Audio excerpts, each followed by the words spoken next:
Alam mo wala.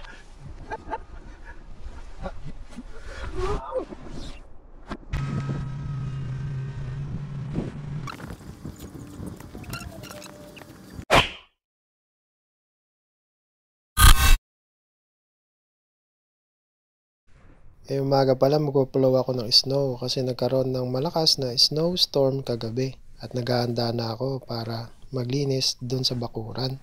Kailangan kasing alisin yung mga snow kasi mahirap maglakad. Nauna lang talaga masaya yung snow pero pag tumagal na ay sobrang lamig at napakahirap maglakad lalong lalo na kung malayo yung trabaho mo. Grabe ang snow. Uy, ang kapal ng snow. Resulta ng snowstorm kagabi.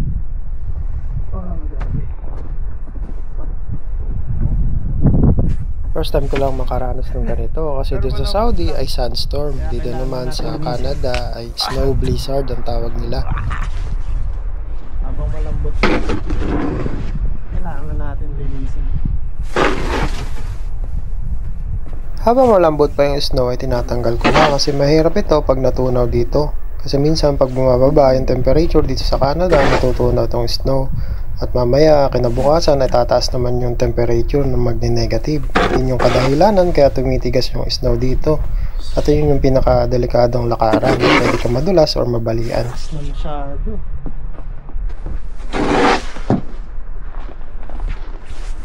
Taas ng snow kagabi. Kailangan natin linisin.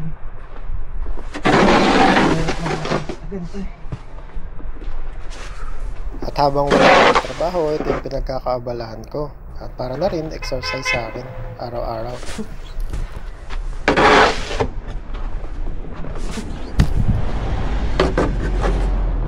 Uy! Maubos na yung lakas ko. Nililis ko ako. Malambot pa. Tumitigas kasi to. Natutunaw. Tapos pag natunaw, tumitigas. May yelo. Sana all tumitigas pa. Sa una lang talaga masaya yung snow. Nung unang dating ko dito, tuwang-tuwa ako. Pero nung mga nakakaisang linggo na ako, hindi na masaya. Medyo nakaka-provision na rin kasi sobrang lakas ng snow dito. At higit sa lahat, pag malayo yung trabaho mo ay napakahirap maglakad kasi sobrang kapal ng snow. At minsan nadudulas ka pa or pwede kang mabalian. Lalo na kung malayo yung trabaho mo at gumagamit ka ng sasakyan o sumasakay ka sa mga transportation ay napakahirap. May nakita pala akong squirrel. Ngayon lang ako nakakita ng ganang squirrel. Nakikita ko lang yan sa mga video, sa mga American movie. At kulay itim pala siya. Pagkakatingin ko kasi sa squirrel ay kulay brown. Siguro may mga iba't ibang kulay din siguro. Tulad nga ng sabi ko, sa una lang talaga masaya ang snow. Tapos napakahirap din pagka malayo yung trabaho mo. Kasi nabablock ng snow yung mga daan at di ka na makakapasok. Halamig. Nakuha ko pang maglaro dyan kasi masarap din siyang higaan at malambot. Medyo malamig nga. Diba? Nag-flat. Ganun pala ang gagawin mo para mag-flat. Oh. Nunipis. Nagnipis. Ay, iba palang technique ng pagpo-flow. Kailangan labanan mo.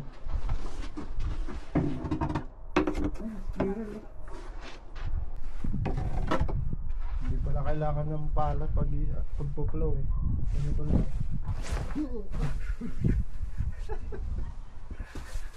I-wrestling mo. Alamig. Gelo na yung BP ko. O, diba? Lumipis agad ang snow. Ganun lang pala yun. Tangharin mo na din ganda.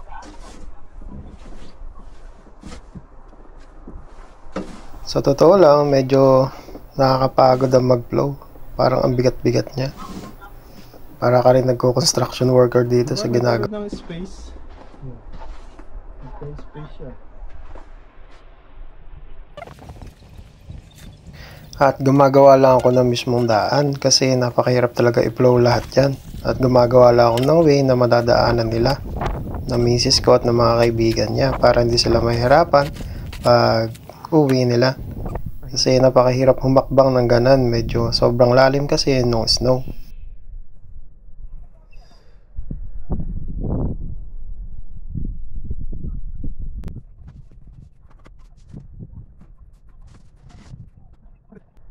Nakapagod. Pag napagod ka, pwede kang magpahinga.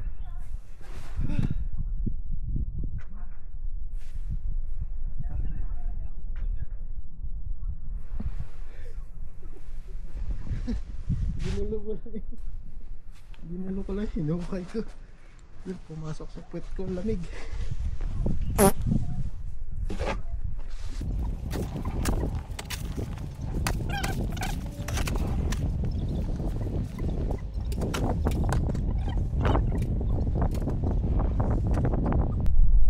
Napagod. Tulog muna ako. Pagod ako.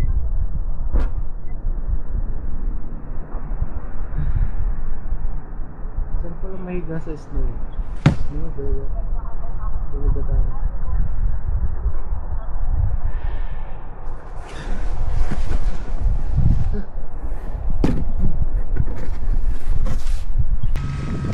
At doon sa kapitbahay namin sa tapat, nagpa-plow siya gamit yung machine. May bayad kasi yan. Tayo naman, mahirap lang tayo kaya kayang-kaya naman natin itong tiyagain. Lalo-lalo na wala naman akong trabaho at wala akong gagawin. Kaya ito na lang yung gagawin natin. Pero sa totoo lang, tinulungan niya kami dyan. Kasi nakikita niya siguro nag-i-struggle ako sa pagpo-plow. Pero hindi na siya humingi siguro ng bayad sa amin. Kasi kitang-kita niya pagod na pagod na ako. Hihinga-hinga kasi ako dyan. Pinapakita ko sa kanya na pagod na ako. At baka sakaling tulungan niya ako.